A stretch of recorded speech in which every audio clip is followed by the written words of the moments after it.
কল্পনা করুন হঠাৎ আপনার ফোনে একটি কল এলো। ওপার থেকে ভেসে আসা কণ্ঠস্বরটি আপনার খুব চেনা কোনো আপনজনের, যিনি বিপদে পড়ে দ্রুত টাকা পাঠাতে বলছেন।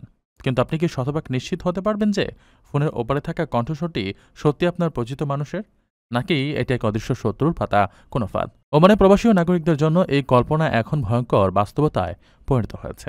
হ্যাঁ, ওমানে আশঙ্কাজনকভাবে বেড়ে চলেছে ইলেকট্রনিক প্রতারণা, যার নেপথ্যে কাজ করছে কৃত্রিম বুদ্ধিমত্তা বা এর মতো অত্যাধুনিক প্রযুক্তি।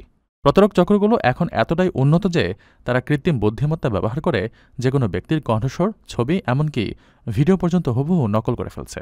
তারা সরাসরি সংস্থার নামে তৈরি করছে নকল ওয়েবসাইট, যা দেখতে আসলের মতোই। এই বাস্তবসম্মত প্রতারণার ফাঁদে পা দিয়ে সর্বস্বান্ত হচ্ছেন বহু মানুষ। এই পরিস্থিতিতে ওমানের সাইবার নিরাপত্তা কর্তৃপক্ষ দেশটির সকল নাগরিক ও প্রবাসীদের জন্য জরুরি সতর্কতা জারি করেছে। কর্তৃপক্ষ জানিয়েছে, যে কোনো সন্দেহজনক ফোন কল, ইমেল বা মেসেজের ব্যাপারে সর্বোচ্চ সতর্ক থাকতে হবে।